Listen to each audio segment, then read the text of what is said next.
really happy to hear about the collaboration and the expansion of collaboration. I've run into several students that are very interested in tech high, but they also have very high interest in the fine arts. And so being able to go to band or attend band classes or a drama class means it goes tech high versus art class.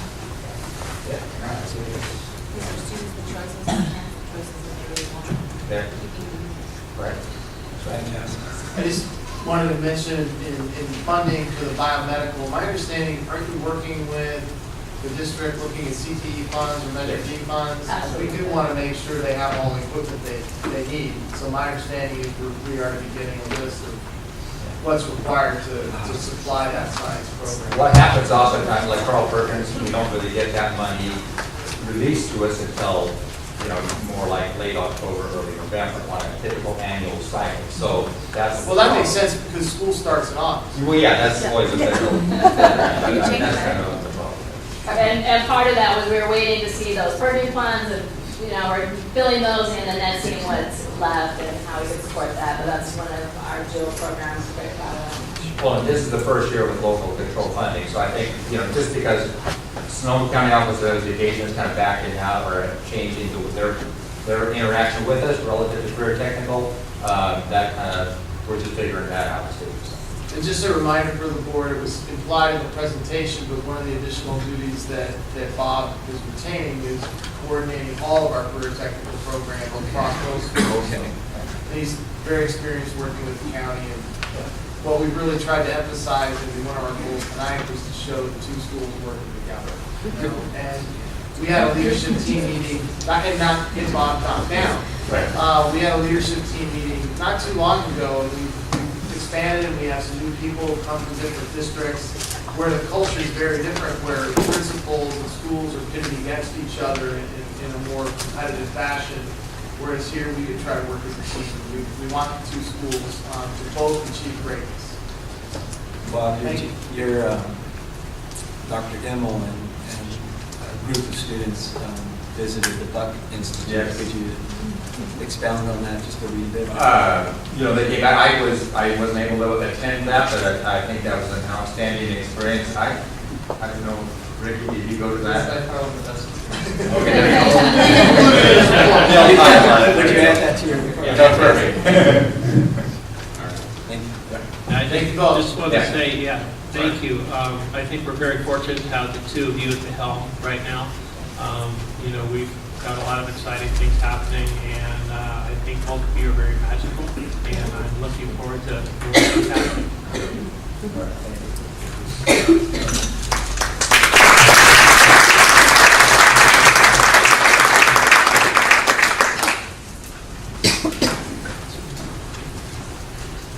Item 7, communications board member reports and correspondence.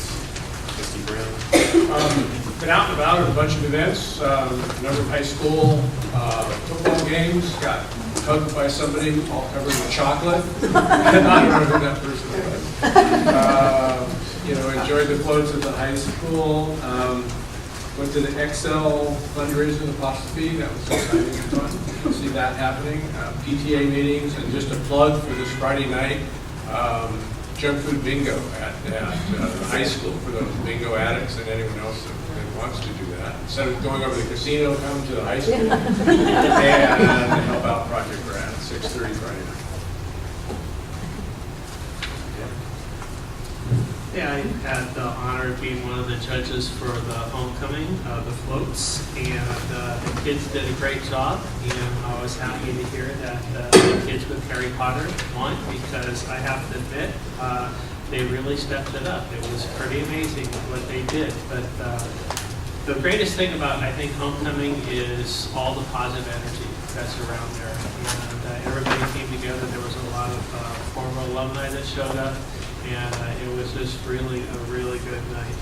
And then just interesting point, last week I was visiting my brother-in-law in Indiana, and I was amazed at the number of new schools in that state. I don't know where they're getting the money from. But it's just, I never saw an old school anywhere. And we traveled from one end of that state to the other, and it was just, unfortunately, my brother-in-law never married, so there's no kids, so he couldn't tell me about their education program, but they sure spent a lot of money on facilities. Well, we have Founders Day since the last meeting. We had some great floats. Thank you, Evergreen, Common, Tech High.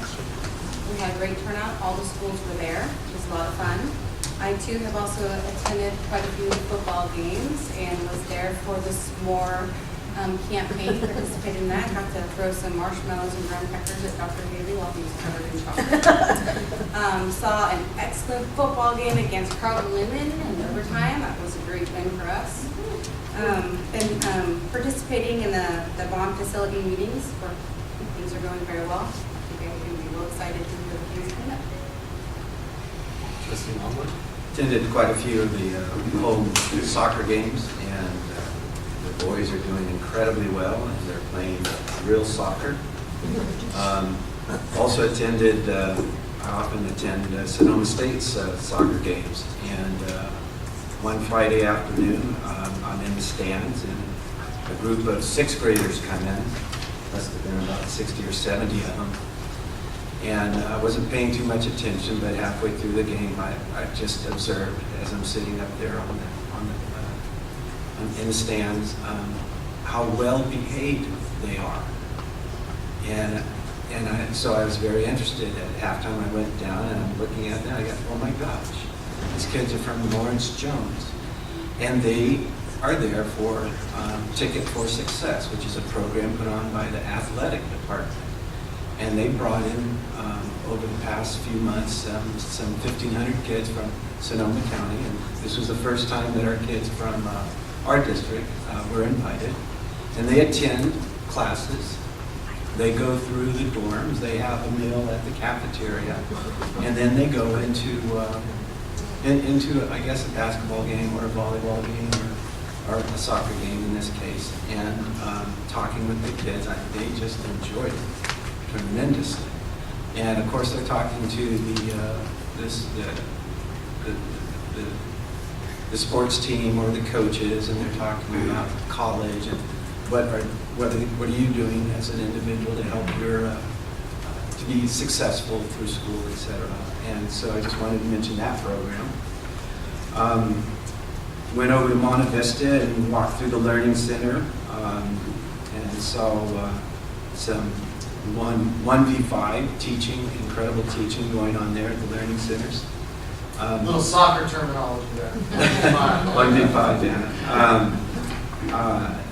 Just so happened to run into the autism class that was in the library, and my jaw dropped at how our specialists, our special aid teachers and autism, or the teachers that teach the autism kids, how well these kids are doing in front of a monitor or in a library, and just so happened to run into a couple of them that were integrated into a general ed class, and was quite impressed.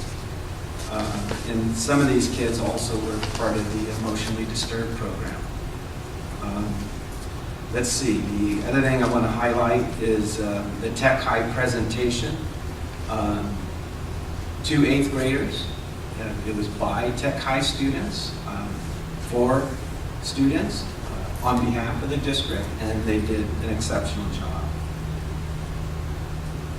Thank you.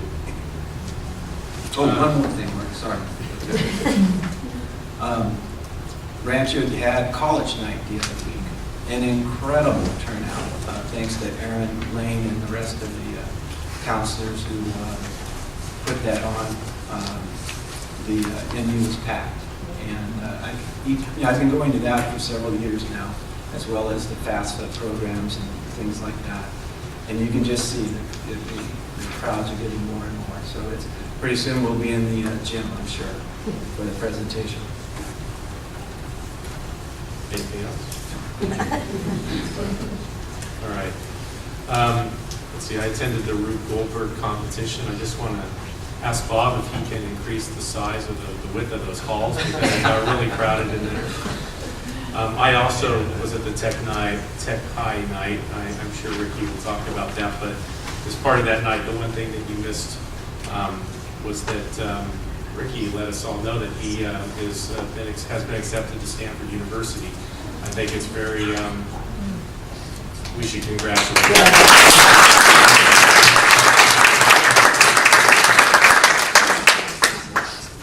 I was also at a number of football games. I was happy to get 4th place in the SMORT contest. I knew I was going to lose to Decker and to Rob and to Jen. My goal was just to beat everyone else. I've attended some Tech High soccer games. They're not as successful as the ranch, but my son starts, so I'm very happy about that. They haven't won a game yet, but please go out there and cheer. It's very important. I've attended some Lawrence Jones cross-country meets. I have an interest there as well, as my son is a very good runner. I went to the NCS meeting yesterday where I also ran into Amy Carter, surprisingly. There wasn't really much on the agenda to talk about except for the fact that De La Salle has apparently gotten an offer from ESPN to be on national TV. And the question was, how much are they going to get and how does it affect North Coast section? Because they get to start practicing earlier as a result of this phenomenon. Prior to this meeting, we had a meeting with our principals and our counselors, and I just want to make mention that it was a very good meeting prior to this for those of you who weren't in the room. I am interested in learning more about counseling over at our Cotati location at Thomas Page. Rob, if we can bring that back. I think that was the one item we didn't get to hear about during the conversation meeting. I'd be interested to hear what we have there. I also served as auctioneer for the Expeditionary Learning Live auction. I don't know if I made a whole lot of money for them, but I had a lot of fun. So. Item B, student board members report. As we've moved out of our first quarter, the Tech High community has quickly adjusted to the new changes the year has provided us with. Mr. Stephan has blended into the culture without issue, and I know that others, including myself, are happy to see him and happy with him. We look forward to the next several months having him guide us through the year. We're currently our 3rd year in, and our soccer team have gone very well, I guess. They're currently sitting at 8 wins, 8 losses, and 2 ties with a chance to go to the playoffs if they do well in the next 3 games. For the cross-country team, a large majority of the team yesterday did a long-distance run, totaling around 8 miles in overall distance.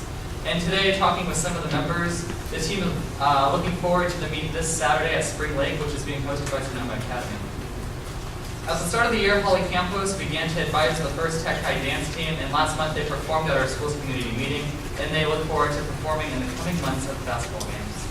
Last Thursday, we had our first recruiting conference. It was held at Lawrence E. Jones Middle School in order to inform those who desired attending Tech High about who we are and what we do. Based on the comments I heard afterwards, it would appear that parents and students alike are looking forward to the application process and hopefully attending Tech High. We have a follow-up this Thursday at 6 p.m. here at Tech Middle School if anyone wants to come check us out. The freshman class presented their Rube Goldberg projects before their peers, parents, and the community in the largest simple machine event in the history of Tech High. Those in the junior and senior classes spent Friday the 10th in Novato learning about the Buck Institute, and those who went said that they enjoyed not only spending the day out of school, but also learning about some things they may have a future in. And personally, I'd have to say I enjoyed learning about a field that I have tremendous interest in. Matthew's Wing has begun having students parents' checkbooks, prepare for National History Day. Last year, a total of 29 Tech High students went to state to either perform a historical skit or lecture about an event. And for those of you who don't know, Technology High School began a Tuesday and Thursday academic intervention workshop that occurs between second period and break. Here, students are given 25 minutes to converse with their teachers and peers to help better understand curriculum. And it's been made clear to me, teachers, and just my other friends that it's well-desired time for students to catch up on class and get the help that they need. And then finally, seniors have begun their senior project, the final project, which is being led by both Greg Weaver and Scott McKeon, which basically is where students research, develop, engineer, and present a product which will be debuted in the summer of 2000. Thank you.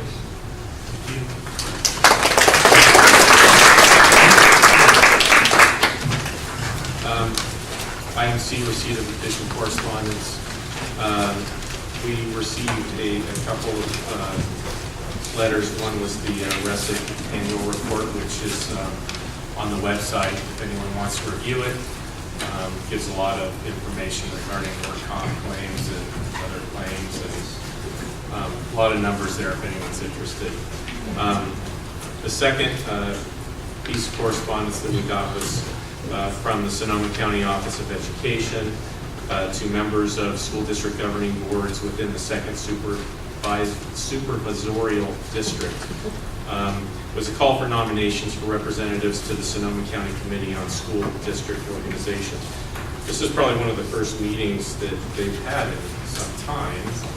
We reached out to them a while back, and at that point, the committee, as we understood, was full, so this was new to us, but I think this is very important that we make it on, we put it on as an action item, so that if you would like to make a nomination. This Well, is the is committee. it really, I mean, their minutes, if you go to their website, the last minutes were 2012.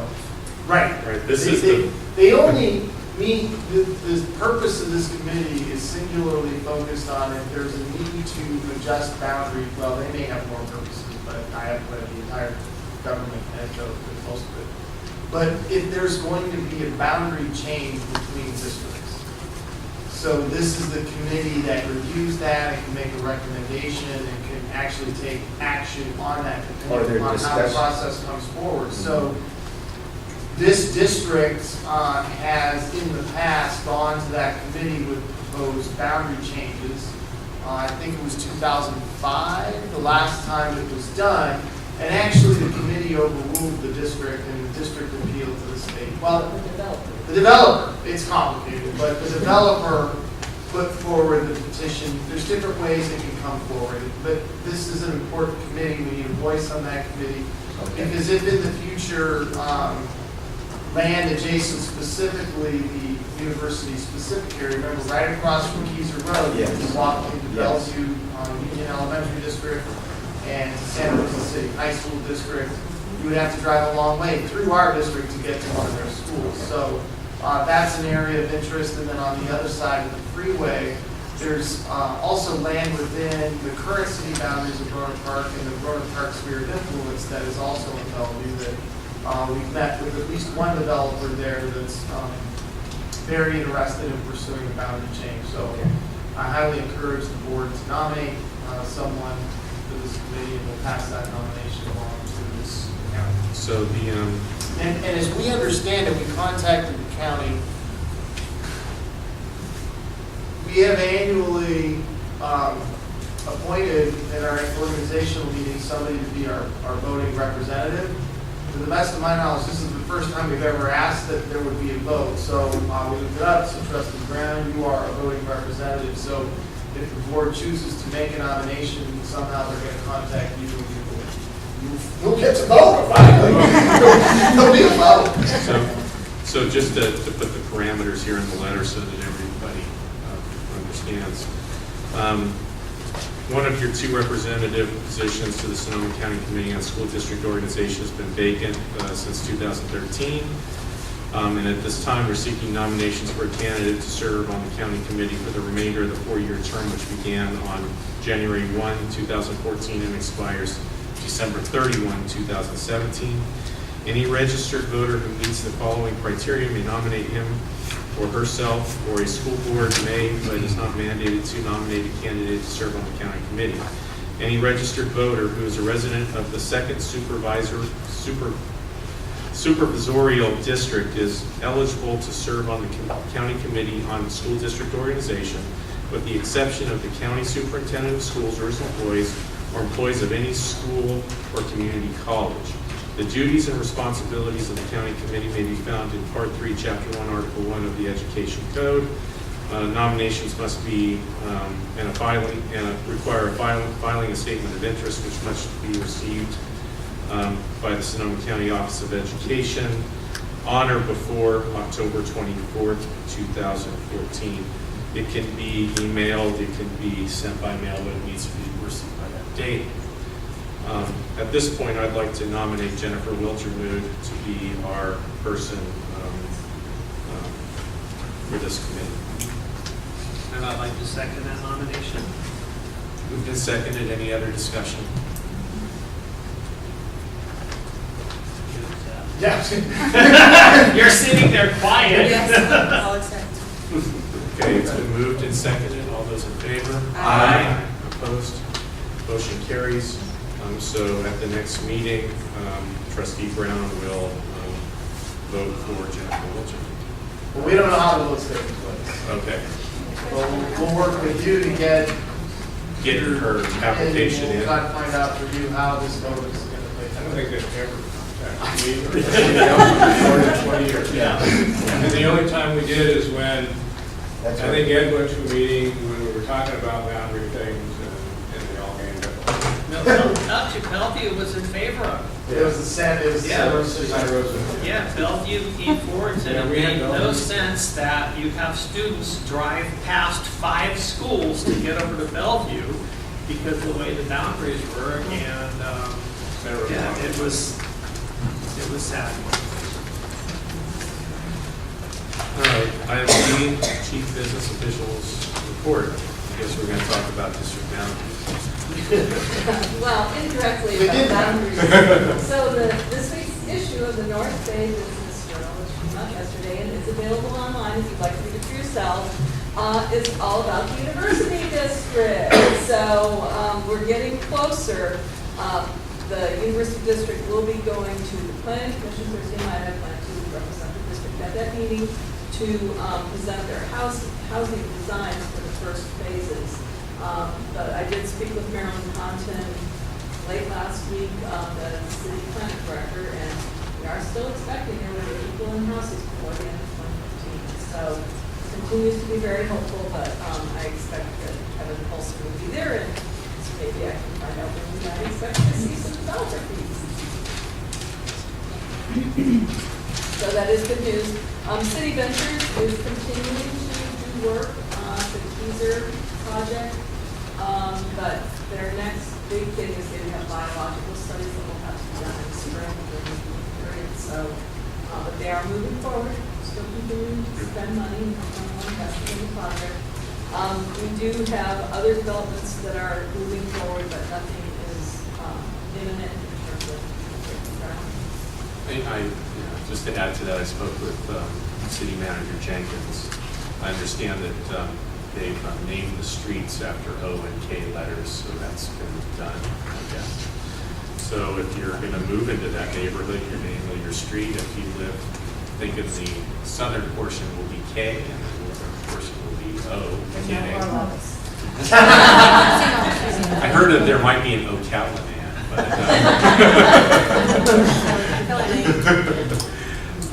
Killer. Killer. But some lunar names, I guess. I've heard like Orion and other things like that.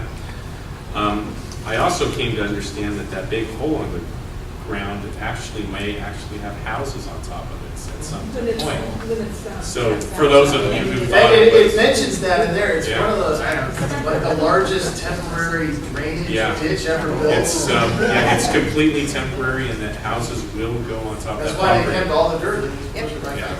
So for those of you who thought it was going to be a big lake, it's not going to be a big lake, it's going to be actually houses. Right. Have you heard anything about the vacant Katati land I keep driving back and forth from that's still fenced up, or at the corner of Lancaster and East Katati? I did not have time to call the city this week. Yeah, that project is further stalled. So, but there is another housing project coming in Katati, so I am watching those agendas as well. And so I'm talking to them. Also about timing, that City Ventures does have the info project south of Walden. So things are happening. For some of you that I can't hear as well. So it's just a matter of time. Okay. Anything else? Assistant Superintendent of Education Services report. Well, we've moved into our second unit and third unit year round with Seed Solution, and I think we have found nearly every foible that's possible when you're trying to integrate an instructional pacing assessment tool with the Illuminate system. People have been really diligent about giving it a shot, and I have to express my appreciation because we are intentionally testing most of our students online in Illuminate, but frequently one will attempt to log in and it'll go to a different district site, or you won't see the assessments that you are looking for. So it has been with tenacity that our staff has continued this effort, and it will pay off. It's just right now the startup is always an adventure. Every day there's a new adventure, and we've been copying some tests so that we can get them into the hands of people. We're also finding that the pacing guide is very constraining, and we will be continuing to look at how and when we get reteach time in for the next year's pacing plan. And I think the only other interesting information is that with the Portrait of Sonoma coming out, there's been a lot more interest in peers in Roanoke Park, so I've been able to, I met with CPI and Councilwoman Phil Forte, and City Manager Don Schwartz Assistant City Manager Don Schwartz last week to talk to CPI about mental health issues and supports and needs, and that's following up on an outreach that Don Schwartz did for us in terms of looking at upstreaming and meeting with Sonoma County about underserved areas, and they are advocating for early childhood mental health support for us. So hopefully something will come to fruition, but again, it's still very preliminary. I think who's going to meet with Mike Kennedy in the next few years. Thank you. Superintendent's report. Just wanted to mention the Board Policy 4000 series is not on tonight's agenda. It's still posted online, the draft proposed ones. We just haven't had time to really go through all of the old ones to make sure where there might not be overlap or a unique policy to our district that we want to make sure we retain. So hopefully we'll have that on for you in November. Just wanted to point that out because the original plan had been to have that back this evening. But again, you can review it if you would like. In front of you, we have a couple of marketing items. We had name tags made. They're actually pretty nice and solid for all of the trustees, so that if you're going to an event or visiting a school, you have a nice name tag, and people know who you are. They're pretty solid. Thank you to Mr. Jones for designing them and putting them together. So that's one item. And then also in front of you, you have this item. We put this together on the front. We've got some nice visuals and our principals and some students. And then on the back really is contact information for all of our schools. So the idea behind this particular piece of marketing material is, number one, we'd like to get multiple copies to real estate agents in town. So I don't know that they would hand it maybe to every client because there is a cost, but if somebody's seriously considering buying a house, that they can understand, what our schools are, and they know who to contact, and they have some information to work on. So we're pretty excited about this, and we're working with Sonoma County Office of Education. I believe is what we're getting here. And so today. pretty cost effective to work with them. So we're excited about that. And we are planning a full marketing report in November, up to and including interactive with the website and what's going on and changes that we've made and where we might want to go. So we'll take some time thoroughly in November to go over that. And I was the winner or the victim, however one would want to mention it, regarding the s'more campaign, which was a lot of fun. I want to thank a lot of people in the community that donated for that. When they originally asked if it was okay, I said, sure, it's okay. And then they said, well, would you be in the competition? You don't have to win. We just want to put your name in there. And I said, no, I want to win. I will aggressively campaign. And so the fact that we were able to bring in $5,000 to support that, I think is... Well, how much did you raise, Dr. Haley? It was a substantial amount of money. 4. Like no one was even close. 40, I don't know. It was Yeah, a lot of fun. it was all in good fun, and it was nice that you all agreed to be covered. And those the games and different sporting events, I think, has shown that we have a lot of great community spirit and a lot of passion in our community, and that's to be thanked. So just a side note to that, the game for Peru, I think we had more ranch parents than they had their parents there. And I was like, where are their parents? You know, so it's just- We travel well. And Rob, that flyer, I really like it. I think we should also see if we can get it in the local doctor and dentist office. Yeah, that's different locations. Yeah, That's- that'd be perfect. All right. Item 8, consent agenda. Items on the consent agenda will be voted on in one motion unless a member of the board or staff or public requests that an item be removed and voted on separately, in which case the board president will determine when it will be called and considered for action. All items below the consent agenda can be found at www.crpusd.org. Do I have a motion? Do I have a second? I'll second that. Moved and seconded. All those in favor? Aye. Opposed? Motion carries. Item 10, personnel services. A, ratification of personnel action report 1415-3A certificated. Is there a motion? I move we ratify personal action report 1415-3A. Is there a second? I'll second. Moved and seconded. All those in favor? Aye. Opposed? Motion carries. Item 10B, ratification of personnel action report 1415-3B classified. Is there a motion? Is there a second? I'll second that. Moved and seconded. All those in favor? Aye. Opposed? Motion carries. Item 12A, board services. If I could just point out one item on the classified Oh, personnel register, I'd just like to say that the newest member of our district team is a recent graduate from Ranch Ecotati High School and performing duties as HR clerk and receptionist, Stephanie Saris. And it's great when we can hire somebody back from our own community and graduate from our own high school. She's very interested in pursuing a career in human resources, and it's a great early experience for her. Great. Or the chair. I saw Ashley Shabbat. There's also. I think we have, probably more graduates. Yeah.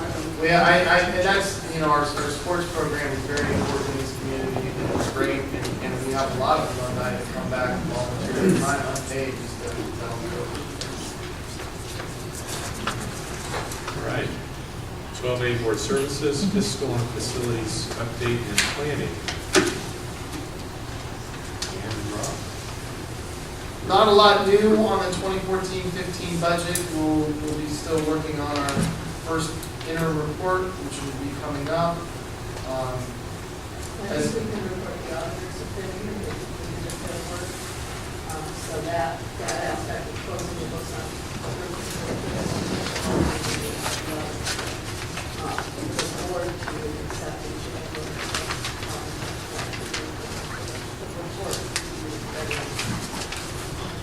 Speak loudly. Sorry. into the microphone. Yeah, so the audit report should be able to be distributed to the board in December. Any findings, or do they, before they leave? I got do they- no indication that there were Great. any findings. Great.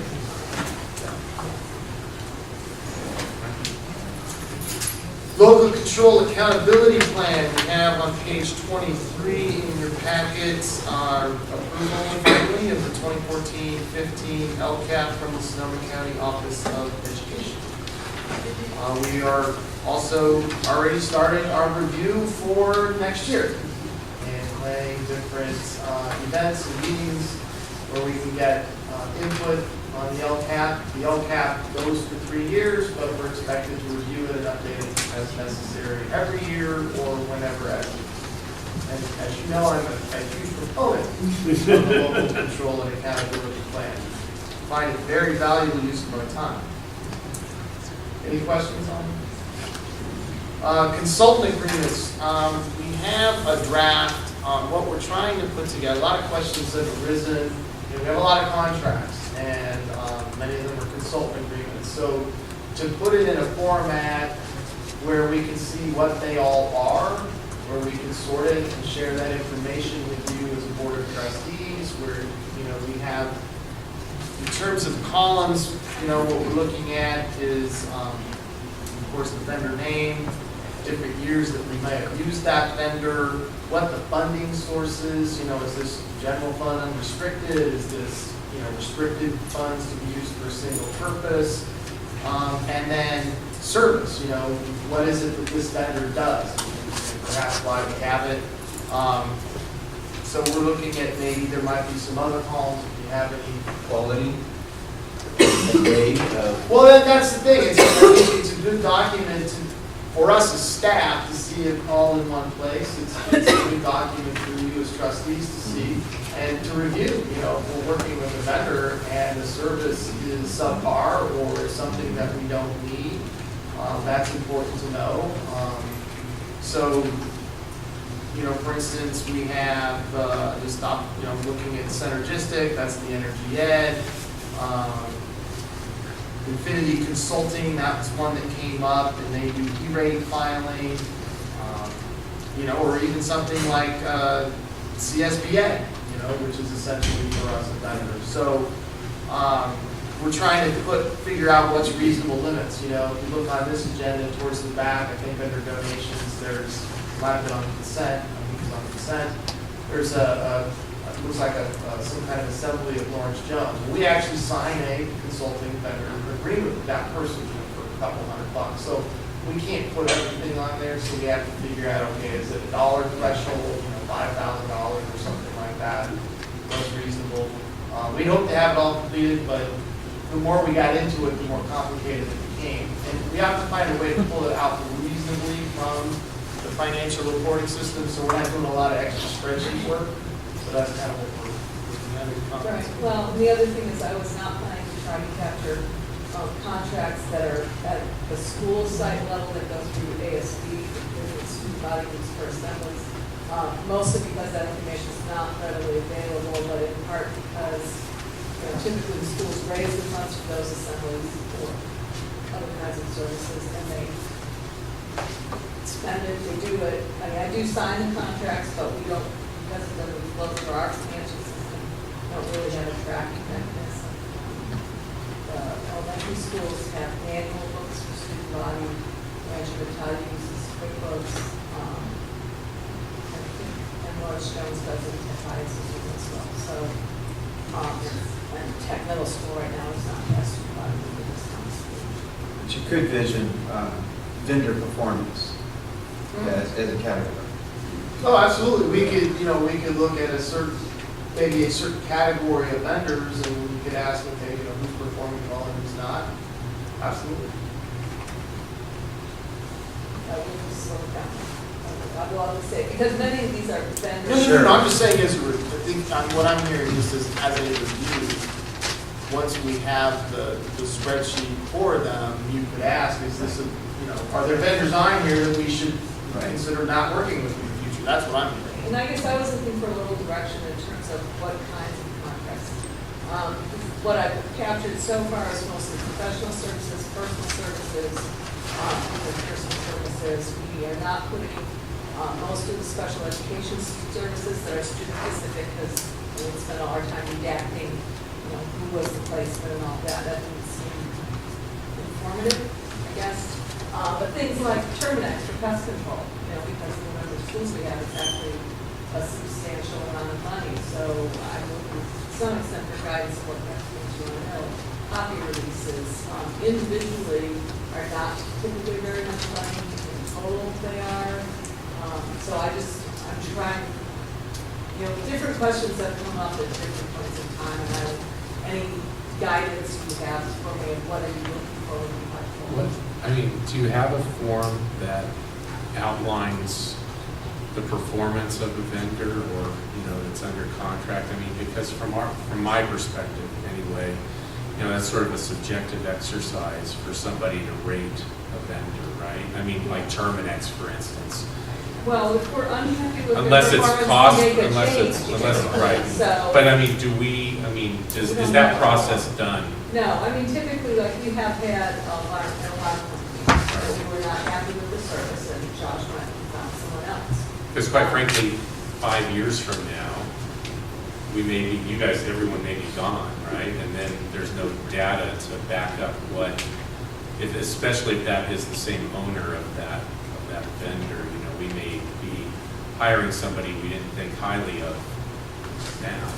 I just wonder if there's any tracking mechanism for that so that we don't get caught up with the same. Part of the performance, though, is it drives those vendors to do better and to make sure that they are providing us a quality service and or product. I don't, yes and no, I think we do it anecdotally. We don't have a district database that says, don't work with this vendor again. But, a lot of the vendor contracts are special ed. And so we have access to previous directors, so there is some historical knowledge there within business services, in operations. If it's an instructionally related contract, we do keep track of it, but I don't think there's. I'm not looking for let's not hire them. And also, I will say, we have looked at vendors that we worked with in the past, didn't perform, and come back to us and said, okay, well, we've made corrections, we'd like another shot. All right. A couple of things I'd like to see. You've got a $5,000 limit here. Maybe there's a higher amount that's more realistic. Is it 10? Is it 15? Is it 20? And then the second thing, anytime we have a contract that displaces jobs, I'd like to know about that versus that we can hire inside or hire outside. And then the third thing is where I work in most public things. When you have a contract, you put things out to bid. So if it's Terminex, maybe Terminex and the Hitman and Clark all come in and bid at the same time and see who can offer the best amount or that, or whether it's Packet Vision, we talked about them before, or if there are multiple, if there's not a sole source needed. So those are just some concerns. Yeah, we can maybe have like a column. Again, I don't want to create too much extra work, but that captures the process. For instance, there are a lot of contracts that are in the operations area that Josh, without going through a formal bid process, we get multiple quotes. So that's the process we use. Some are larger, maybe we use a formal bid process. So maybe that's something, we can do. I think what the one good thing I think is going to come out of this is, for years we keep telling people how much special ed costs. It's really going to show. I mean, it's one thing to say it, but, when you have something like that, you can say, this is what our special ed costs are, and this is what it breaks down to. And, yes, it might not serve a lot of students in our district, but these are services that we are required to do. So I know a lot of people comment about, that's an awful lot of money for special ed, but, we are required to do it. We have these services that we have to perform. I like Leff's idea. I mean, we might see patterns where, we might be able to consolidate that into a position in the district instead of doing something else. But I know it's very fluid with special ed. They're here today, gone tomorrow, back the next day. And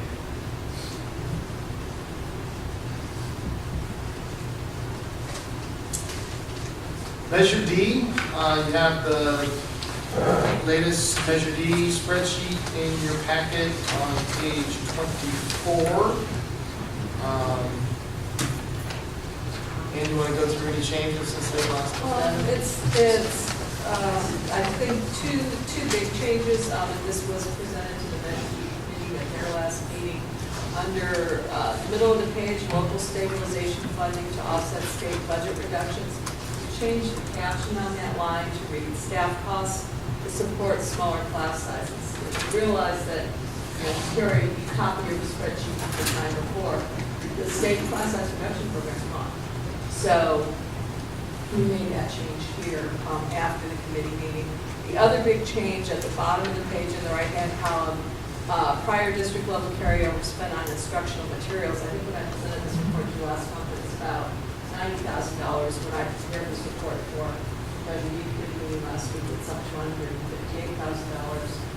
And I can't remember if I actually approved POs since then, but we are working very diligently with Elizabeth's staff and with the school sites to order additional instructional materials for the school sites for the most mission critical items. I did remind people that Measure D does have ballot language that is binding, the district needs to follow, and it is not intended to be used for any means. It is very clearly not for routine operating supplies. So just want to clarify that for people, that it's important that we follow the language, because that's what the oversight committee is there for, and that's what others expect. I don't think we could expect them to review it if they felt that we use the money for different things than they authorize. I understand that this is posted at each one of our sites. Is there a way that we can have a designated spot that says Measure D on it and Measure D, because we have a lot of stuff that's going to be coming up, to keep the staff and the parents informed and they know where they can go to each site to look at it? And then detailed a little bit more where it's broken down for each allocated site, what actual amount is going to go to each of the sites, and then a brief explanation as to why each site is getting what dollar amount. So if it's broken down per student, it's broken down more higher for each student at the high school level. However, it's broken down so people can actually understand a little bit more clearly. So for this year, we have now made a first site allocation, so the sites have to be their carryover. We can do that. It's just a matter of time and a trade-off. Sometimes the more information you give people, the more confused they get. We try to keep this report consistent. This is exact, so, but we could have, for instance, what we printed out for the committee, all the things over, since they basically last met, of all the things that we purchased and what it cost and where it went. So we can bring that next month. And then maybe each of the sites can put the location that where it can be posted so that teachers know where it's at if they want to go look at it. And they can direct parents as well if they have questions. They know where to go and find information. Richard, you're kind of summarizing what I just got started doing, writing for the city of Santa Rosa was a Measure O report. So we get so much money in taxes for that. So for that, we have a budget sheet like this. But along with that is show and tell with pictures and stuff and things. And so that's very helpful to our staff and to the public. And I think if we could create something similar for Measure D, for what goes to each school, kind of maybe once a year as an annual report, and then put that on the website, that would be very beneficial. This report is on the website. So we try to always. Yeah, But but it's just, I know that people have asked many times, and I know that it's posted at the schools, but sometimes a white piece of paper doesn't stand out very well when it's got a whole bunch of other white pieces of paper around it. So if there's a designated spot and it says Measure D in yellow and gold, we can put that to the office managers and the principals to see what would be the best place, maybe on every office door. I don't know. or just, we all have the bulletin that we site too, so.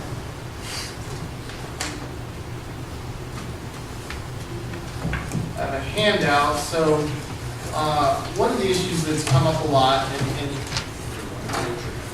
just take one. The issue of class size. And so this has gone out in a variety of formats, but one of the things that somebody reminded me again about this morning is communicate. We just have to keep doing it over and over and over again. And so I think that it's important to note the class size reduction program, as we know it, is gone. 20-to-1 is gone, and all the funding for 20-to-1 is gone. And as I put in here, it's very remote that it will ever come back. Is it possible? Anything's possible, but at this point in time, I see the state budget going in another direction. So what theoretically replaced it So there's no longer class size reduction, that program's gone. It was replaced with, in the local control funding formula, each grade span has different funding amounts. We're what we're talking about in SD. So K3, 4, 6, 7, 8, and 9, 12 all have different rates of base funding that we get per pupil. And then in certain of those grade levels, there's strings that come attached, even though it's supposed to be local control. For instance, in high school, there's CTE requirements and that sort of thing. So in K3, the new target was set for the local control funding formula with that grade span adjustment of 24. Now, in the old class size reduction program, if you were at 21 and you went above it, you got a penalty. So if you went to 21, you got a penalty. If you went to 22, you got a penalty. You didn't lose all your funding, you just paid the penalty. So during the recessionary, impact that a lot of districts felt in 2008, 9, or beyond, they just did a calculation. Okay, well, we get these dollars for the student, we get these dollars as an add-on for class size reduction, and hey, if we go to 24, what happens? If we go to 26, what happens? If we go to 28, what happens? How much of a penalty do we pay? It was, they just looked at it mathematically. Under the new system, it's all or nothing.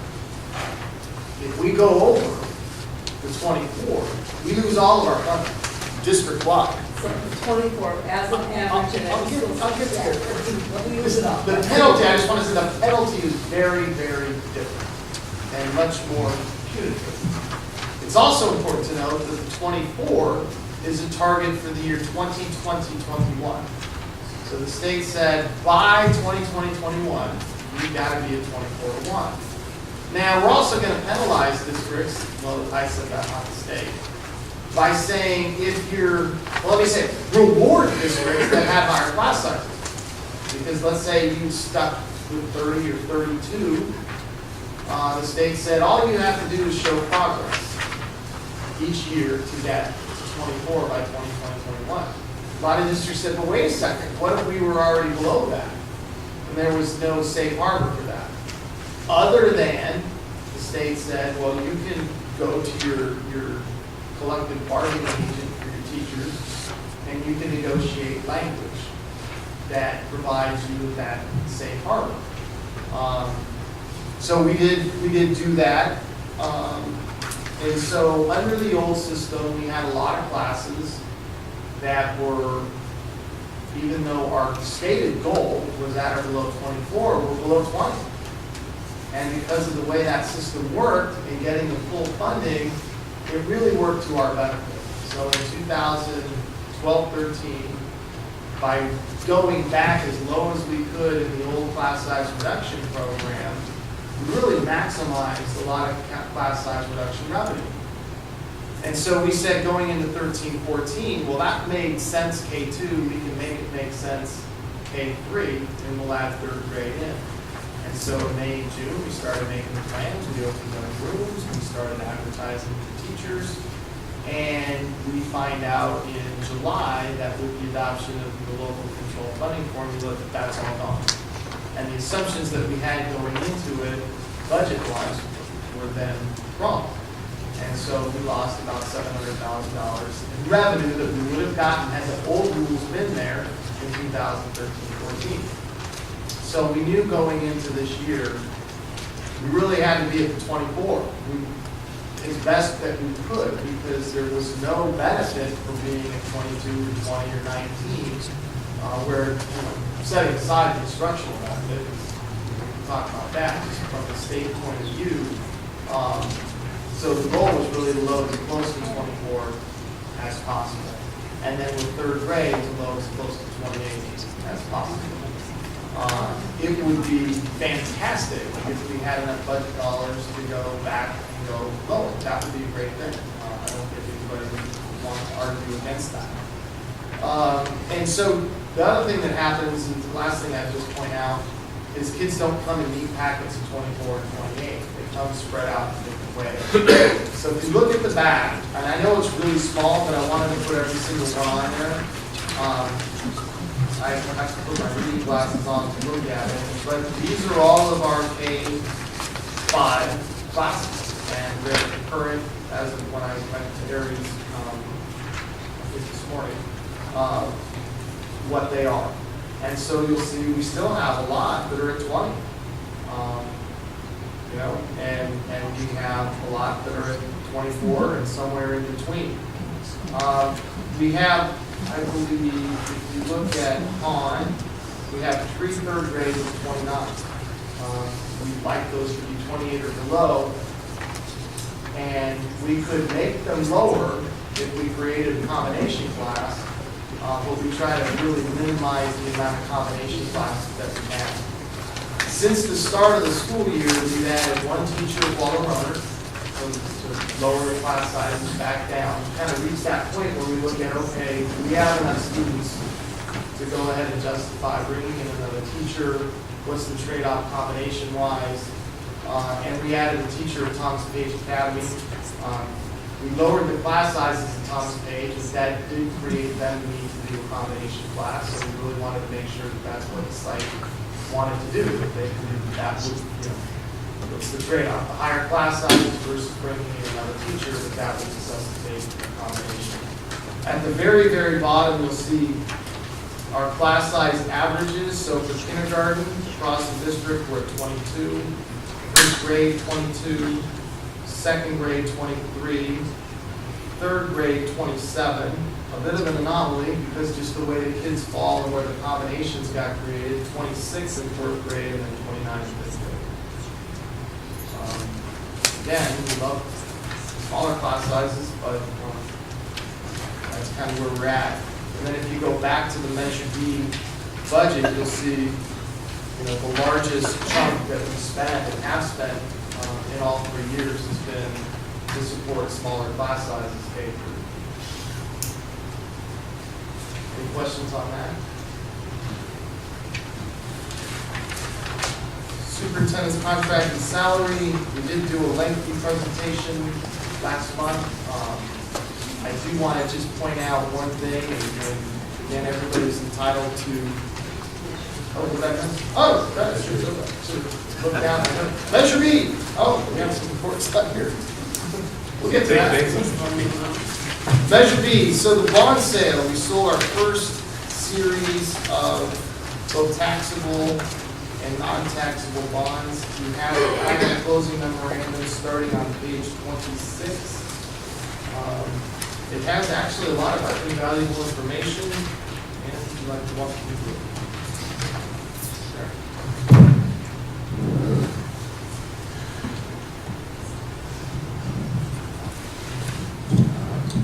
So the meat of the information, I think, is on page 27, where it actually goes through the bond purchase price at the bottom half of the page. The top, not so much the CUSIP numbers and stuff.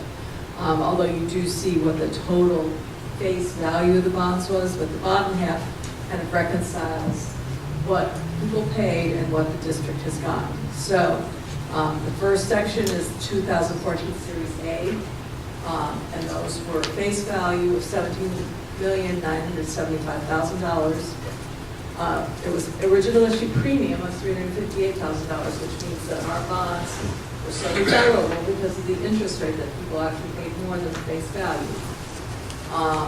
Then, out of premium and the proceeds, there was an underwriter's discount from Morgan Stanley, an insurance premium because we insured our bonds, that makes them easier to sell.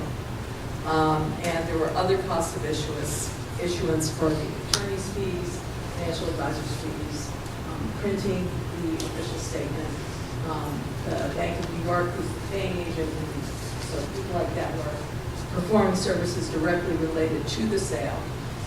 Similar numbers then for the Series B bonds, and as a reminder, the Series B bonds are the taxable bonds because some of the uses we're putting the bonds to can't be done with tax-exempt bonds, particularly the Sonoma State lease, also the leases of the portable classroom buildings at Thomas Page and Monte Vista. So that series share of underwriter's discount, the insurance premium, and the cost of issuance are smaller. Again, by doing these two sales together as one transaction, the issuance costs are lower than they would be through the separate transactions. So the total purchase price at the bottom of $20,993,493.36 is the proceeds that were wired to the Sonoma County Treasurer and deposited in the accounts of the district the day after the closing. So we have that money and we are ready to proceed with our project. The schedule at the top tells you about the maturities of the bonds. The audit report will disclose the sale as a subsequent event because our audit will be as of June 30th. So this will just be an information item in the audit report. It will not be reflected in the notes, the footnotes to the audit report. They will reflect the bonds that were outstanding as of June 30th, 2014. And then you see all the people who are involved with this whole process. List of contacts on the county treasurer. It takes many people to have a successful bond sale. Any questions? I just want to emphasize, if you look on page 27 on the top, the maturity date, when we presented the resolution and voted on it and approved it, we voted on approving bonds up to 35 years. You can see a number of the bonds maturing sooner than that. In fact, the first bond maturity is 8/1/2015. It's a small amount, but we have a lot of these smaller amounts coming mature right away. Well, the taxable bonds, actually, is the big amount. Taxable bonds mature first. And the thought was because they're a slightly higher interest rate because it is taxable to the recipient. So if we pay those off first, we can stay under the policy of the voters about how much they would have to pay and instruct them to save them money. So, And we'll be well under it yes. initially. Well, No, that's not correct. In the first year, the county assesses the $49 because they have to prepare the property tax bills before the sale Okay, and is in year known. two, They've already been assessed at 49. Right. Been Our current assessed tax bill accordingly. has that on. Correct. But So in year in two- year 2, it will be adjusted to reflect what they really feel they need to Right. reflect. But we don't make that decision. The county auditor, treasurer, tax collector decides based on what they know about assessed value, and this county is very conservative, which is good. They make sure that they have more than the next year's worth of payments in the bank. Because I think certainly having lived through. but if they over collect, that's credited at a district-wide level to all the taxpayers. That lowers the future collection amount, correct? Correct, but they want to always make sure that that if we go into an era of defaults again, as it happened in 2008, 2010, that there will be enough money to keep the district from consulting those payments. So we want them to be conservative, but not too conservative. There's a balance in that. So.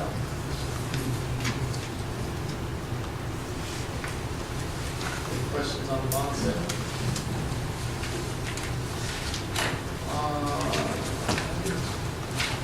Only 100 years old when they paid us off. Yeah, it was one of the strange things about So the right down transaction. It's 100. like, wow, I guess I probably won't be here. when it's done. 2049. Yeah. All right, very important update on page 25. I'm sorry, I skipped over it. So this is a format again that you will see consistently, how we're grouping the sites and the projects and what's going on. And since we last met, we've had a number of facilities meetings. We had a formal facility committee meeting about it's become less than every 2 weeks. Now it's about weekly. The district, the architect, and the contractor are meeting where we're taking the large master plan, 500 pages, and everything that's put in it, then the executive summary of that, then going to the site and saying, okay, how do we translate this into a doable project that can fit with our Measure B project list and can fit into our budget? So it's capturing all of what was, developed, thank you, Dr. Kaufman, and our outside vendor, Kevin McQuarrie, for getting that, and now converting it into, we have to build stuff, we have to fix stuff. So Thomas Page Academy, We've spent time on that site.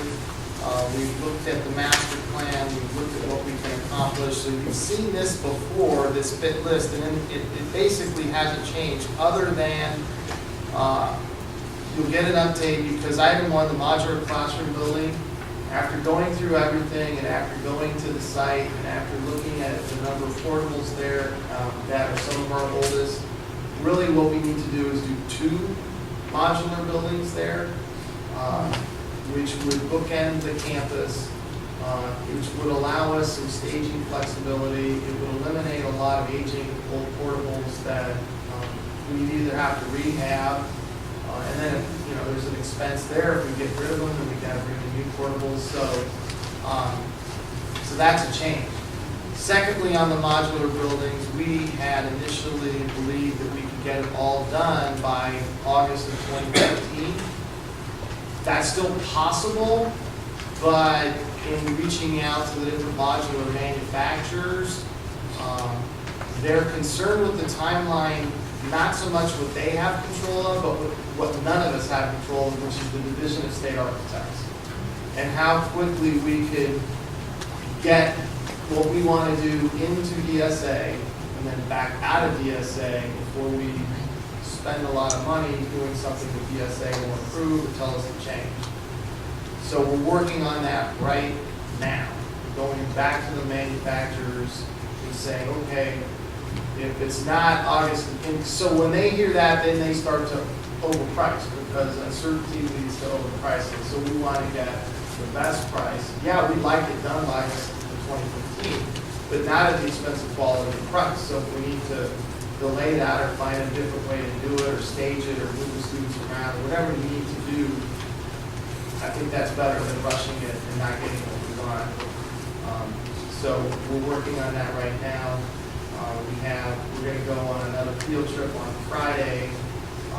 Trustee Walter will be able to join us for the full day. Perhaps Trustee Gillard for part of the day.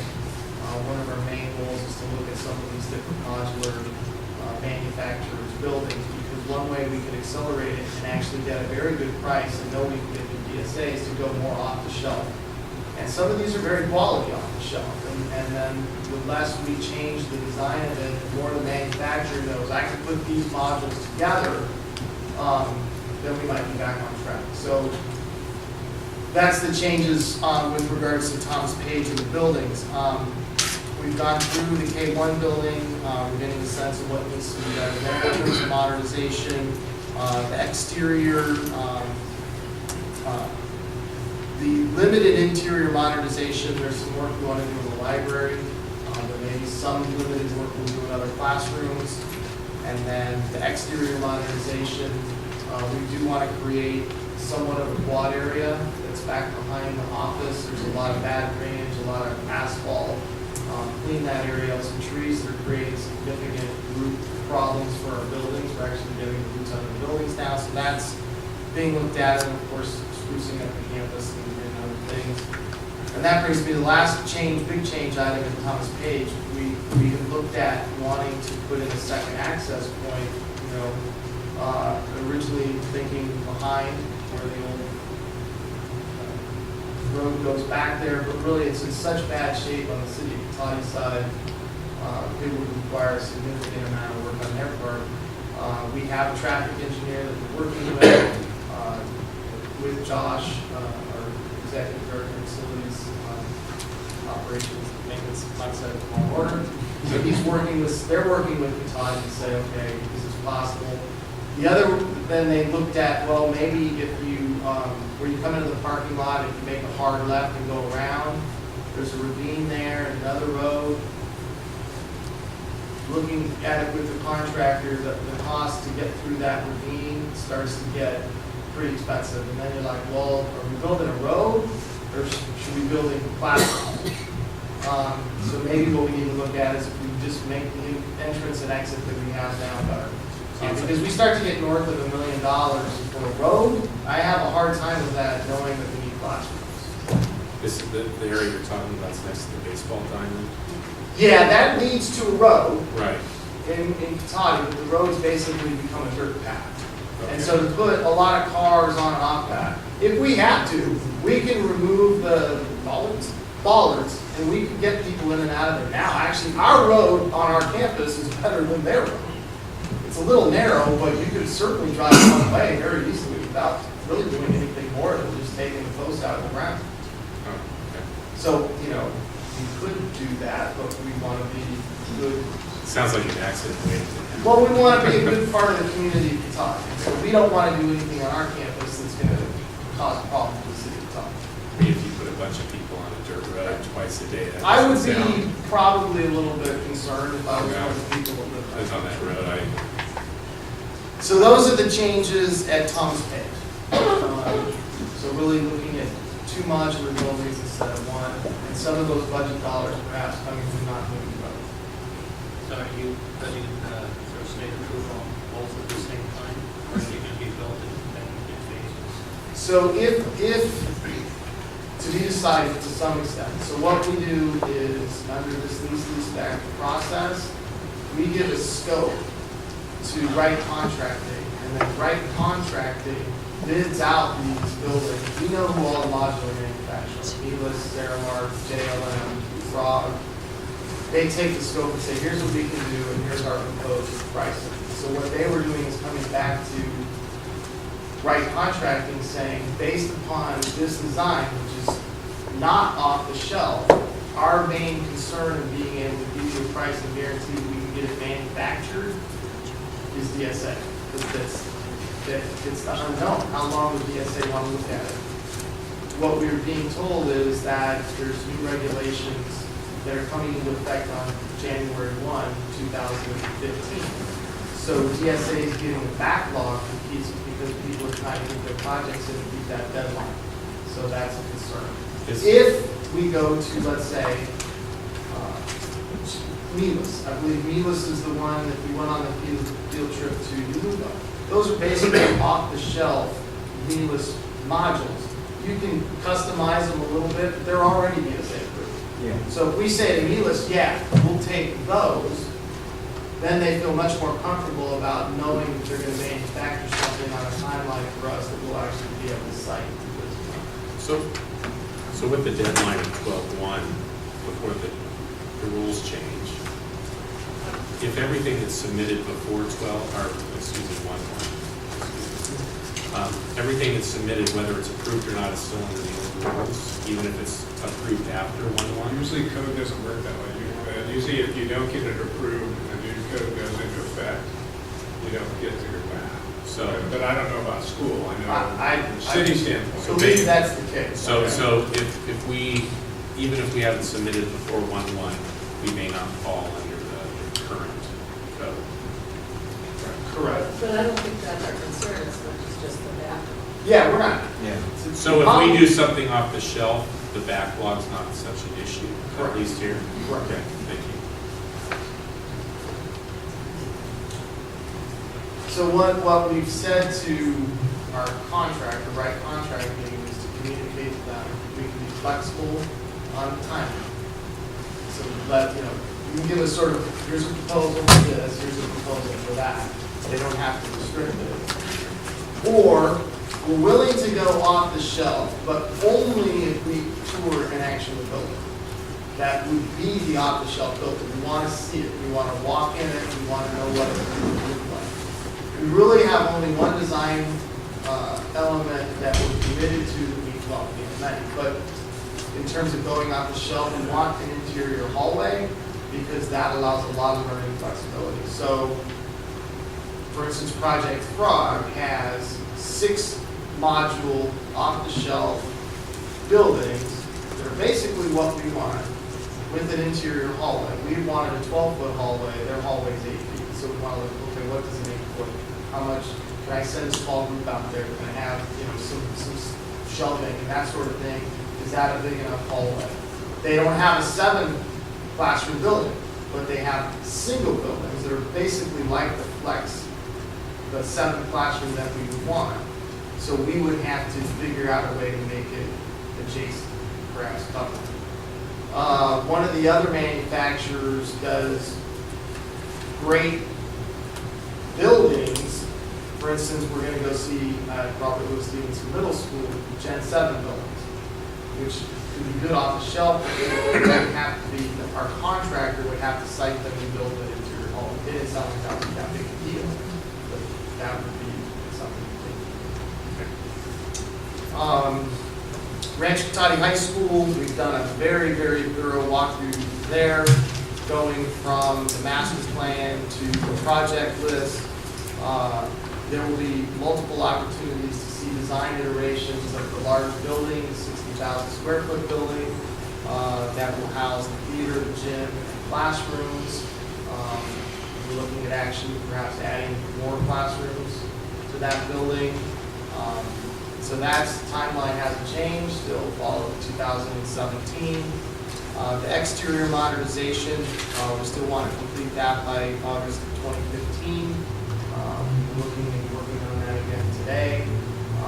Basically, a complete retrofit of the exterior of the buildings, covering up a lot of some of the old deteriorating wood where it needs to be, where we can cover it up safely, and removing a lot of it where it has to be removed. Snyder Lane frontage, nothing much new is going on with that, and then there will still be future considerations. And then the other thing I just would want to highlight is Evergreen Elementary, a change there. We did a walkthrough there today, again, that same process. And based upon what we want to do there, we may have to target the summer of 2016 instead of the summer of 2015. We can get the summer of 2015. Well, we're trying to figure out is how we can get things done without, minimally disrupting education in the classroom. Right. That's not That was going to be my question. Now, how much have you, as your facility team, thought about those types of projects? all the time. Yeah. So then the next visit we will be at University Elementary, and then following that at Middle. So working our way through the district and through the list.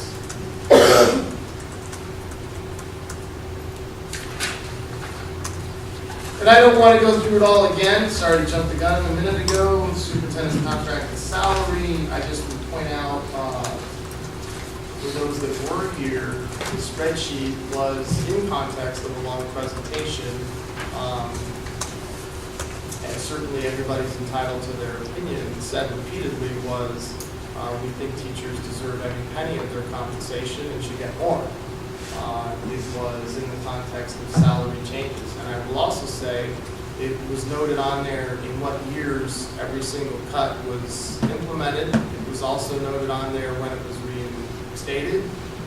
And it was controlled so that salary dollars were cleared at a full FTE rate.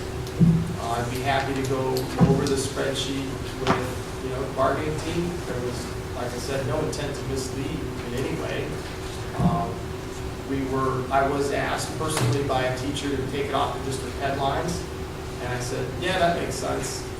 We need to have headlines that showcase fun things going on in our district. We need to cycle our headlines anyway. It is still there in the section that you have to go look for it, where we have all of the documents that are presented at board meeting. We do put those there, and they exist. If there's anything inaccurate on there, I'd be happy to make sure it got corrected and apologize in any way. Because it wasn't an intent to be inaccurate, and there certainly wasn't an intent to say people don't deserve every penny of what they earn. And lastly, enrollment. Back here. Page 32. All right, 32. There's our enrollment. You see the comparison to last month, up 47. The comparison to last year, up 104. One question. The home hospital went from 1 to 16. Did we miss the total last month for that, or did we just unfortunately have 6? Typically enroll in home and hospital as the year progresses. So that's normal. They move in and then they move out. Okay, I just thought it was a big jump in that one category. It's a very volatile number, depending on the nature of why the student is getting home. Okay, so Do we they got have a broken leg? broken leg and that- can't get to school. yeah, that they can't get to school, or is it a way to try to help them in the school year? And is part of the, like, K through 5 went up 14 and 6 through 8 went up 19? Is any of that just late enrollment or that started after, I mean, people were still on vacations, or I'm just curious on that? We do have that. I mean, I don't know specifically Yeah. with these, as I said We have before, it's families shocking. moving into the Yeah. districts, I mean, anecdotally, that's really what's happening. Okay, good. That's a good sign. Yes. That's a sign of like that people late to, And yeah. actually, one thing I forgot to mention, talking about new housing, the Peoria Space Project is in easy now. And they expect to have full bus apartments in January. I don't know how many students we're going to get, but they are expecting that the youth that the schools are aimed at families, so.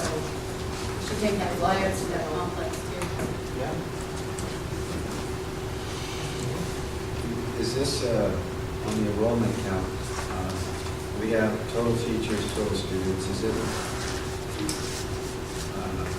worthwhile to look at our instructional aides, number of special aides on this?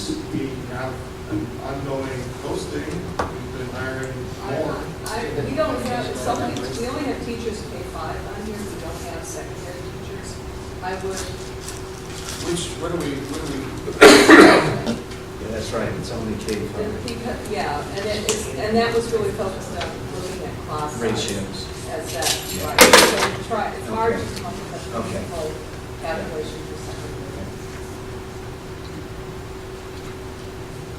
It's nice to see our enrollment jump.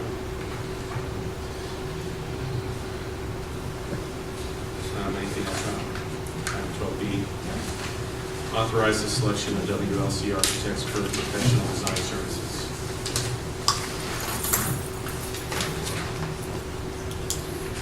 So you see there are 3 different agreements. In working with our council, you can see in the explanation, we're grouping the projects by site. So what you'll eventually see is a site, an agreement by site for the architect, and then 2 for the contractor. The first would be a pre-construction agreement, and the second would be a guaranteed maximum price agreement. So you previously authorized me to negotiate and work on the pre-construction agreements, which I have been doing so up to today, very collegially with contracting, using as a basis for our pre-construction agreement, one already used by our council, and actually already used by Wright when they did the gym project down in Ross. And then the guaranteed maximum price contract, that's the bigger one, and that will come back at a later date. Once we've said, okay, we designed everything, they've done their pricing, they say, okay, you know, we're going to do the Thomas Page Academy projects for $4,278,972, and that's the price. And then any changes from that have to be something because we want it to be changed or, you know, active dollar or something in the contract. So the first one is with concerns Thomas Page, and you indicated that there was some changes. Right, and so this agreement, the fee would not, this is just an estimate. The Okay. fee would end up being based upon that guaranteed maximum price. So once we decide, okay, we have figured out everything we're gonna do, and we have the guaranteed maximum price, that's what it's based on. This is just an estimate from, okay, if we look at the master plan and the projects that we might do, for instance, this cost estimate would have the road in it and not the sex model. I have a question on page 35, where the architect talks about professional fees. And I'll read this. It says your contract with WLC will mark a purposeful investment in your facilities, and we are here to make sure the consideration of your investment will be a good one with significant returns. Then it says WLC is flexible on the topic of fee structure. but we do consider our expertise valuable. So then they go on to say that their design contingency is 10%, and which includes an 8% escalation. And then also there is a hourly rate for the principals and et cetera. So I guess my question, are we paying 10%? Is that it? And then somewhere in here they talk about the number of permits that, and services that they do, and then they talk about additional consultants. So in the process of building a much smaller project, just a $3 million fire station, the architect's killing me with their extras. So anytime you do a design thing and go forward, so It's 10%. it's 10%. Yeah, so the flexibility is what we already wrangled. We've been negotiating for a month or so. Right. We looked at previous contracts this district has signed. We looked at the contract that was done in Bennett Valley.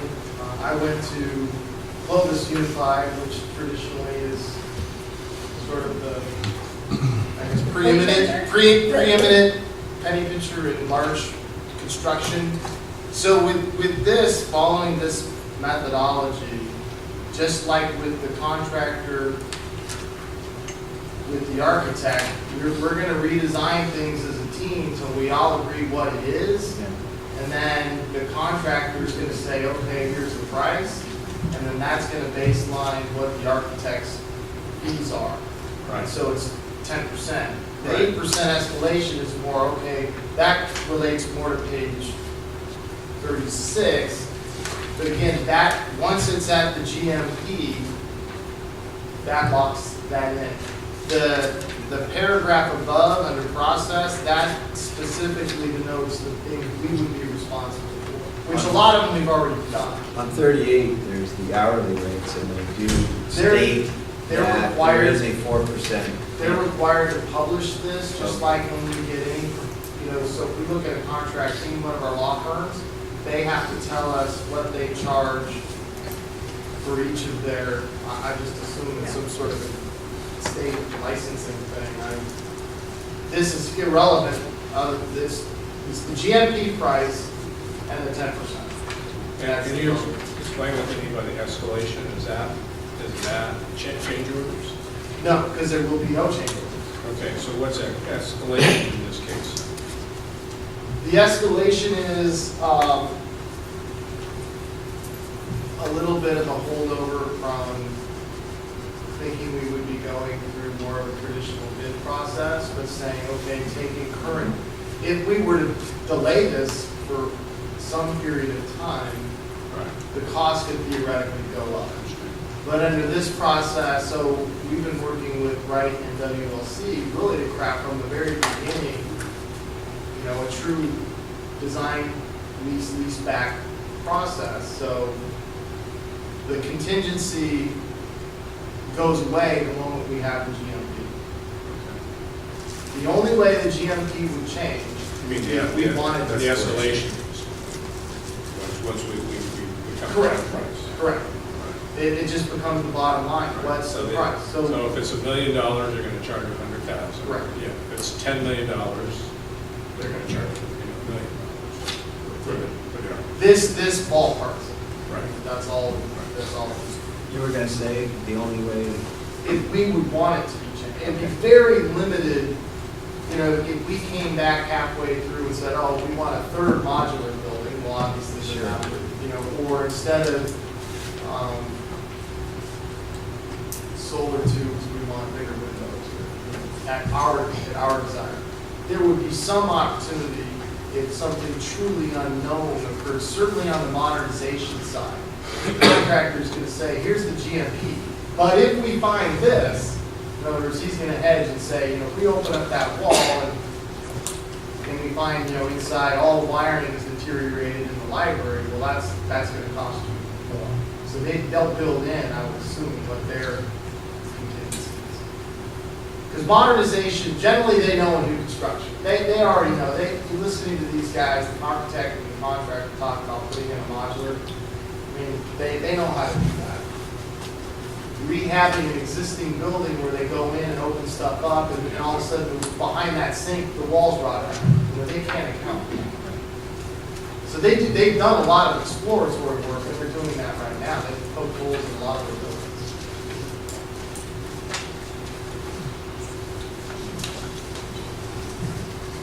Any questions? So you will see more of these agreements. One of the negotiations involved generally, and there's an old scale that the state published. Modernization generally costs you more with the contractor, costs you more with the architect. And what we said to the architect is, look, it's going to be a mixture of new and modernization. Let's establish one fee. 10%, I think, is the rest. And then just did a little research on the gymnasium and theater project. We're over $500 a square foot. And industry standard and stuff, that's $545 a square foot for that project at the height of that. So I don't know if it's because we're in California and the Bay Area, why we're $545 a square foot for the project, or compared to others. It gives us something to work backwards from. Okay. So that's the advantage of having the contractor involved with the architect, where we can find cost savings to get it down below that amount. Because again, as soon as we have the GMP, that really becomes relevant. You stated earlier, we really don't know the changes that are coming about for January 1st from the state level on. Our contractor and the architect, they don't seem very worried. They're just more worried about. Seismic-wise. They're just, the state always makes things safer. They were more concerned about the timeline than the new regulations. Yeah, they've been expecting to be compliant with those amounts, so. Is there any, I don't know if we've looked at, if our facilities folks have looked at what the cost of our existing facilities that we have versus moving into this new building? I know if you buy a bigger house, all of a sudden your PG&E bill goes up. You might not have to paint it or fix something, but average energy cost per buildings is $1.81 per square foot. So this is another 50,000 square feet, so another 60,000 roughly or more in utility costs, just based on averages. So I don't know if we're turning off that much. Most of what we're doing, would be replaced. So if you look at Thomas Page, and we also have our Prop 39 plan, Right. which can fund a lot of what we do Okay. as well. So, on a scale, permanent would be more energy efficient than modular. Modular would be more energy efficient than portable. Portables would be least energy efficient. I was more looking at the high school. We're having a huge facility, and then we're closing stuff. I'm just curious, what we're going to turn off, is that going to equal what we have? I would guess, when all's said and done, of the initial 3 contracts, the initial 3 projects that we're really working on, there's a couple more that we'll see. I think we can get university done. Thomas Page, we're going to achieve energy efficiency, we're going to save money.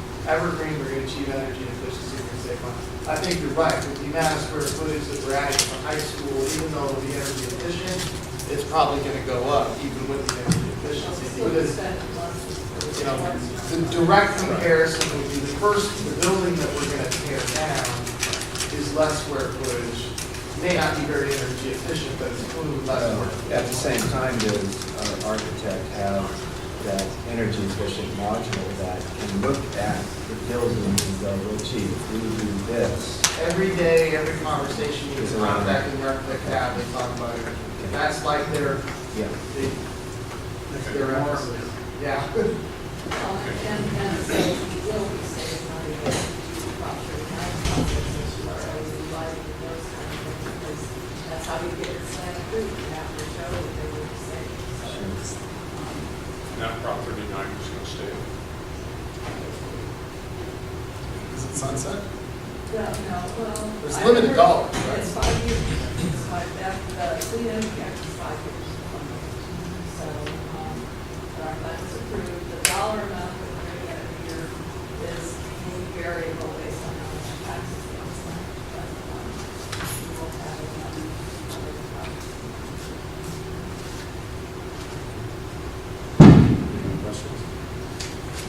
motion, please? I move we authorize the selection of WLC Architects for professional design services. So moved. First and seconded, all those in favor? Aye. Opposed? Motion carries. Item 12C, approval of resolution 1415-12, creating the Citizens Bond Oversight Committee. Are there any questions? Well, we had hoped to have one committee, but in working with our bond council, there just were requirements that were very specific to Prop 39 that differed from what we set up for Measure D. Measure D is purely local regulatory control of the Board of Trustees. One of the biggest differences is on the Measure D committee, we have employees.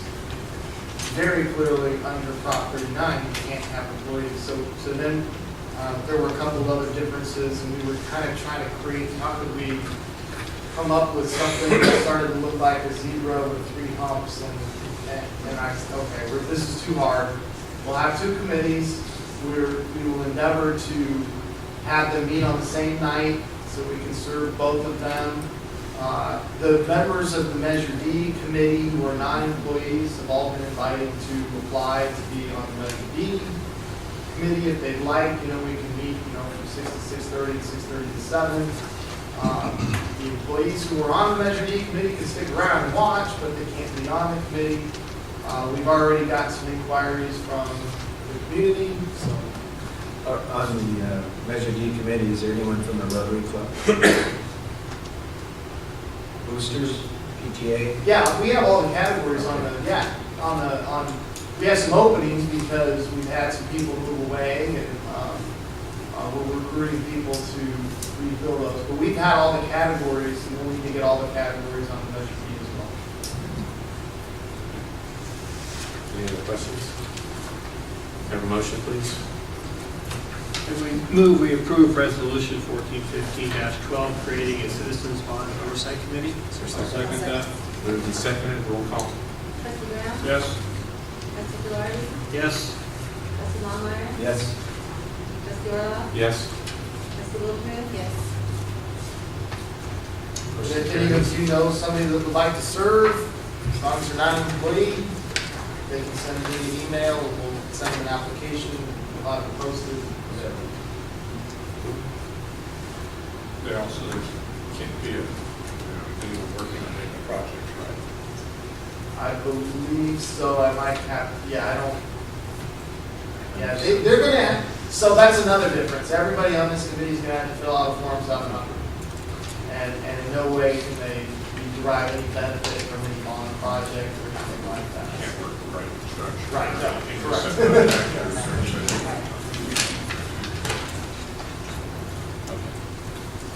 Item 12D, approval of resolution 1415-13, providing for the issuance and sale of 2014 general obligation refunding bonds.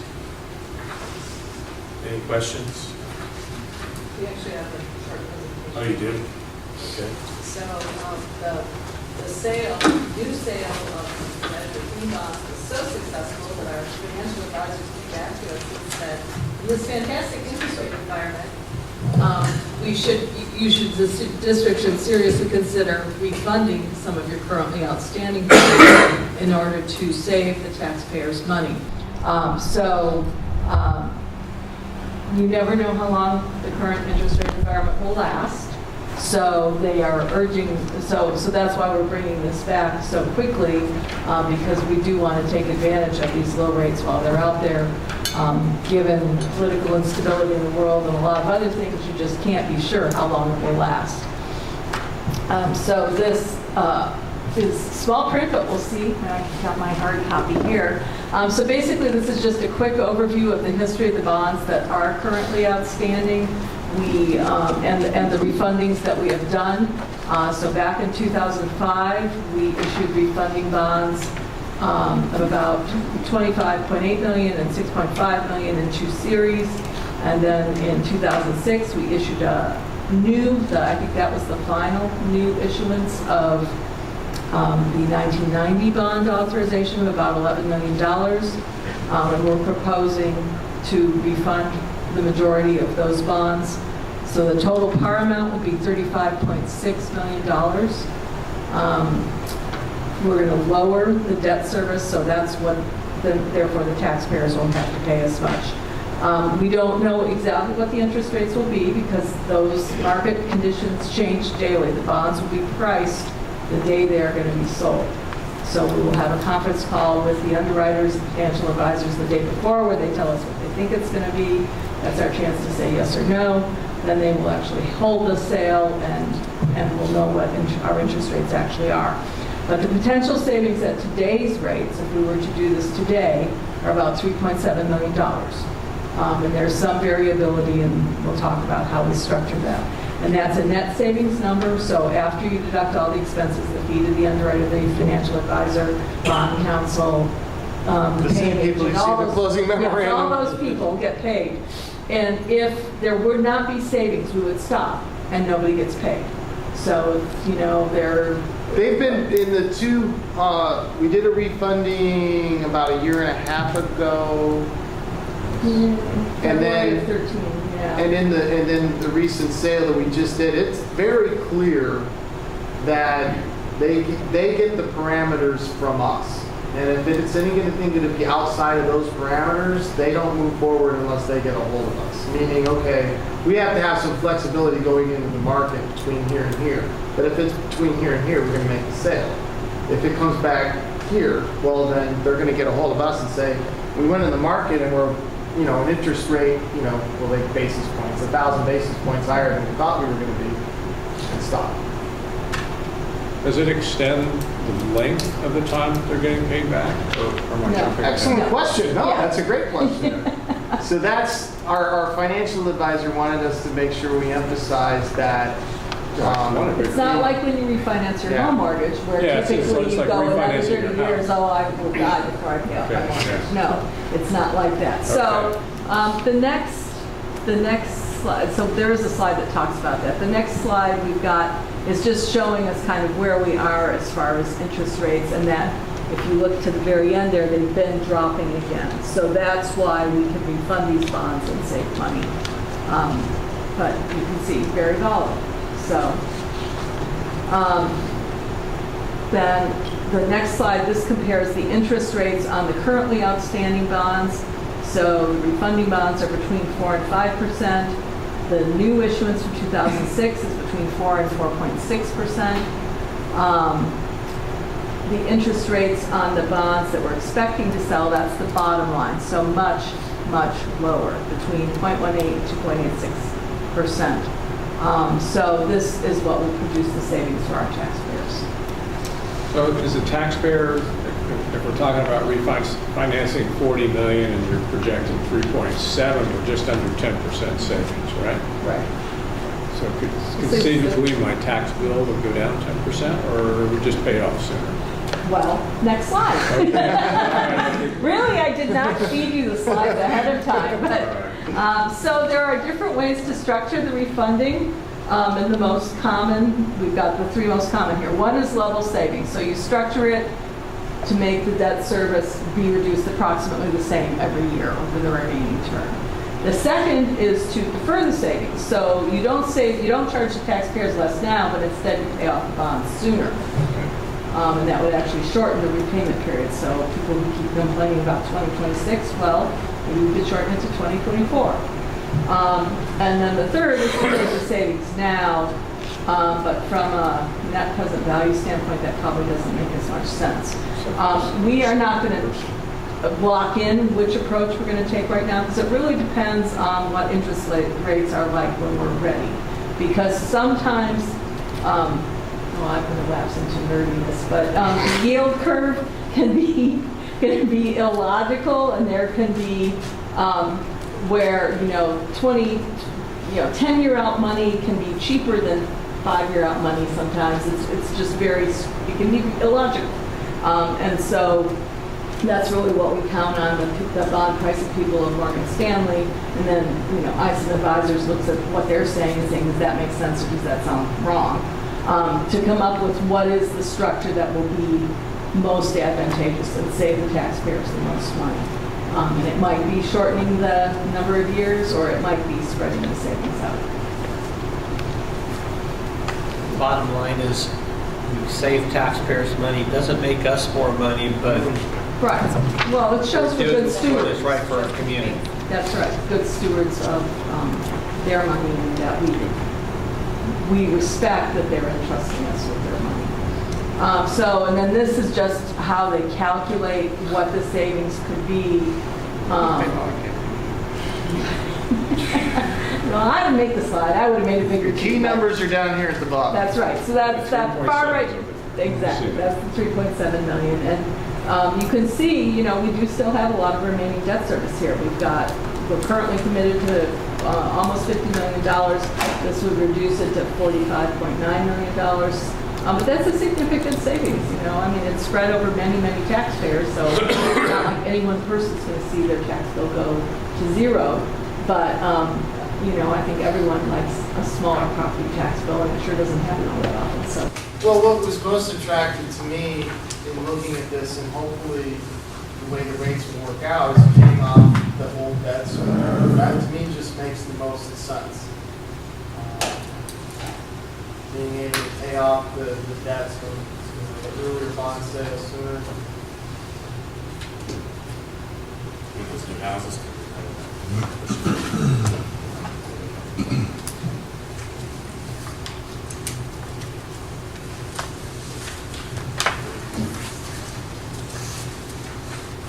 Any other questions? I have a motion, please. I'd like to move that we approve Resolution 1415-13, providing for the issuance and sale of the 2014 general obligation funding bonds. I'll second that. Moved and seconded. Roll call. Trustee Brown? Yes. Trustee Durardi? Yes. Trustee Lawmeyer? Yes. Trustee Ross? Yes. Trustee Logan? Yes. Motion carries. Item 12E, adoption of initial proposal for successor negotiations with CSEA Chapter 645. Questions? Hearing none, can I have a motion, please?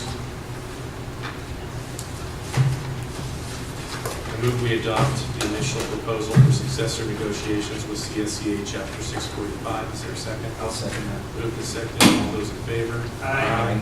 Opposed? Motion carries. Item 12F, consider acceptance of gifts and donations to schools and districts. This past month, we received a monetary donation from the Target Take Charge of Education program to Evergreen Elementary, and a gift card for the Garden Fund to Thomas Page from Catherine Sullivan, from Walmart, in the amount of $50, and a monetary donation from Sahuria Pediatric Dentistry for the amount of $50. It was $1,260 from the Target Take Charge of Education program, the total being $1,330 to our district and schools. I want to thank the donors for their donations. We couldn't do it without them. Thank you very much. Can I have a motion? Do I have a second? I'll second that. Moved and seconded. All those in favor? Aye. Opposed? Motion carries. I have a question. Sure. Is there any way we can get a quarterly report that breaks down how we actually spend funds at the sites? So I know that each site should receive 2 checks a year from Target, and it goes to the school sites versus the PTAs. But I always wonder how the money gets spent. So a detailed report would be time consuming for all of the schools. I will be truthful, and we're not talking about lots of money. But I can tell you that every single school in the district uses the money they get for supplies, pretty much. Some of them use it for site professional development, but by and large it's for additional supplies. Because during the fiscal crisis, we cut the district allocation for routine supplies, things like copy, paper, and whiteboard marker, and scotch and pencils. And that is overwhelming of the sites use those donations. We'll see what we can do. And I might have 13 future agenda items. Yeah, I know it was brought up earlier, but I'd like to get it agendized so we can look at the counseling issues on this page. We are already working on that. We're exploring, we're looking at the site and growing it out and being paid for additional support needed there. So that's already actively being worked on, has been worked on. And then I like the idea that was brought up by a member, Gabrielle, I think her name was Schmitz. Sorry if I mispronounced your last name, about having a code of ethics. I think she might have left already, but if anyone knows her, if she can contact Dr. Haley, find out what the timeline would be to have it on our November agenda, I would appreciate that, and I'd like to see that item agendized.